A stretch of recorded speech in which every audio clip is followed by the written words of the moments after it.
We are hoping, at least in Bangladesh, hoping we can move in that direction. Because the people's perception in Bangladesh government is a kind of a terror machine. You create trouble for them.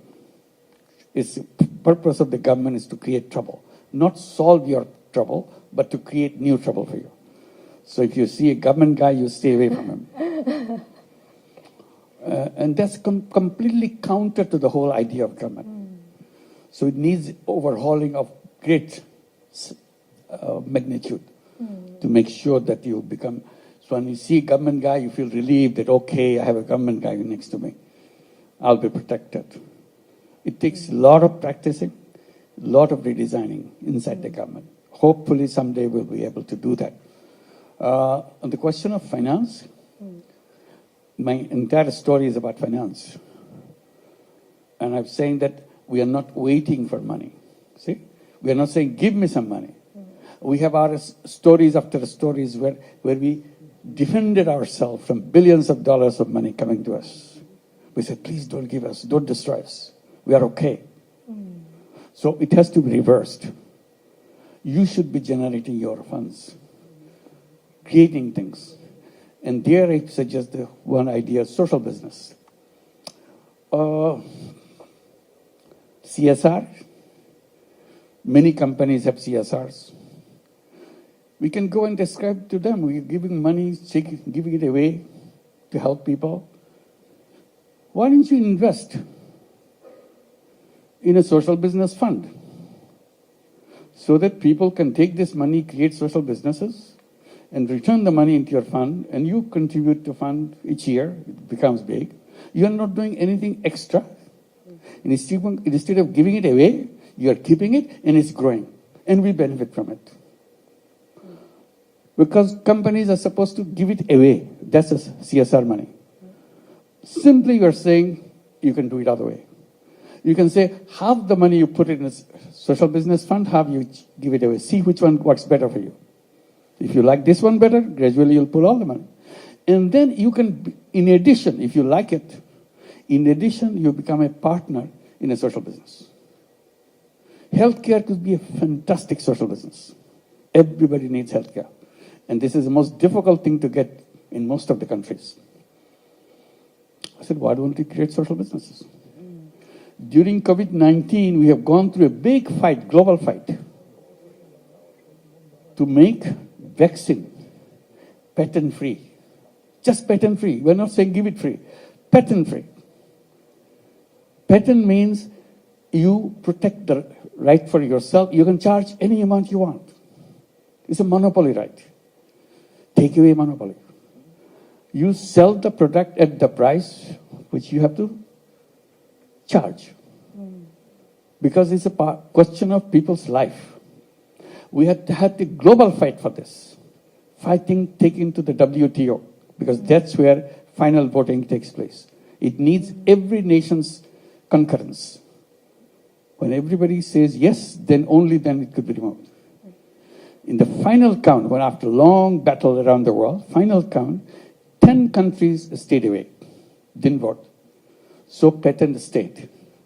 As a result, COVID-19 vaccine went to rich countries in extremely high prices. Companies made billions of dollars, and they're gloating with happiness, giving big captions. So many billions of dollars earned by this, so many billions of dollars here. I said, that's a shame.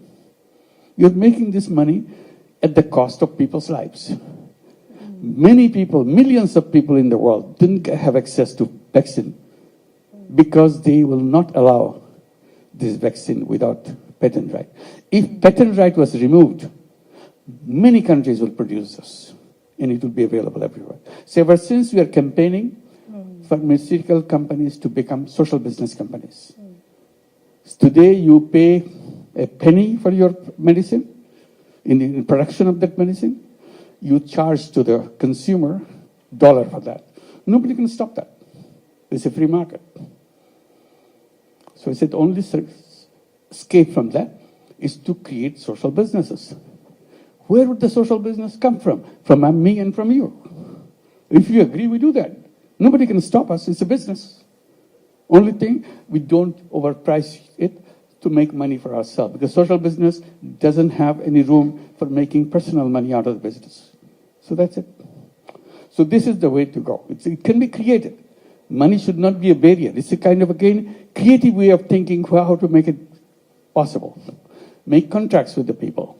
I delivered this, you give me this, I deliver this. Many, many examples are around the world how to create a new kind of bank, so social business bank. So microcredit banks are social business bank. We're not talking about you make money out of the poor people. We said create a social business bank. If you want to make money and still lend money to the poor people, that's fine. It's allowed. But better still, it could be a social business. So that you do that not to make money for yourself. You do that because you want to help people to transform their own lives. Yes. And give it a thing. And we keep saying that, like in the universities, in the colleges where students come, I'm saying they should be entrepreneur. In every school, they should have a social business fund. So the students who will become entrepreneurs, they'll come with a business idea and go to the school fund to try it out, practice it. It's a tiny little model that they would like to do. And if it's successful, they can attract funding from other people. But the school should be able to provide this funding so that you can start a new idea while you're still in school. Because that's where you should be preparing yourself as an entrepreneur. And people say, why should they do for social business? I said, at this time, I'm not saying it should be all social businesses. They can do money-making businesses too, but the fund should be there so that they can practice it. But I'll encourage young people to solve the problem of the world. They have to have a mission, purpose of life. Purpose of life could be, I will make lots of money. That's my purpose of life. Okay. But another purpose of life, I will change the world. Things that happen, they don't have to happen, because I will come up with an idea which removes all this problem. And history will record that I made this thing, and as a result, the world has changed. People's life has changed. So give people challenges, young people challenges. Young people love challenges. But you're not doing that. All you're saying, get ready so that you know how to appear in the interview board, how you dress yourself, how you answer questions so that you impress, so that you get a job. We are not job seekers. We are human beings. We are full of entrepreneurial capability, full of ideas. That's what the education system should be. One is you're, as a young person going through this education or whatever experience you're going through, you're always thinking, what is that I'm going to do? Oh, I like this, and I'll become a CEO of this company finally. I enter the bottom, and I'll do that. I'm a very talented person. So that is very attractive. Or I see this problem. People work very hard, but they don't get the return that they should get because of the system, the banking, because of the system, the legal system. They're pushed away from the mainstream. So I'll create something so that they will go very easily with a happy life. I'll come up with an idea which will transform their life. If I can transform one human being's life, my life is worth living. If I can do it for many, many, of course, that's what I'll feel happy that I have done something which touched people's lives. Otherwise, I can do things, I make money, have a big, exciting life for myself, but people have nothing to do with you. You never held anything to do with anybody. So you have to choose which one you're looking for. So one of the purpose of education is to find your purpose. See, in the entire education system, there's nothing called what is the purpose of your life. They will make you expert in everything, but never ask the basic question, why I'm here? What am I supposed to do? Do I have choices? How do we choose my path? I think that will be the first question in the education system. The day you enter grade 1, what is the purpose of my life? And I search for it as I go. And I battle with my colleagues. I tell my colleagues, this is what I do. My friends in the class say, no, I want to do this. Other friends say, no, I want to do this. And my ideas keep changing. Next class, I'm much mature. I know what I want to do. But still brighter ideas keep coming in the debates and so on. because this is a fundamental question each class asks itself, and we record it. So the next year we read that, what we used to think about last year. Has anybody changed his mind? Yes, I've changed my mind. This is what I want to do. Record it. So as we go, how our minds develop. Ultimately, I have to find the purpose of my life. It's a very short period. It's not a long period. But within that short period, I have to reach the goal of my life. Making money cannot be a goal of life. But if you want, put it there. I want to make money. Go ahead.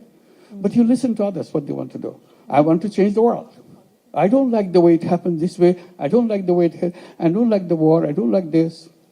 I want to create a world like this. That's what it will happen. Imagination. That's the key word for every young person. Imagine. Imagine the world that you want to have.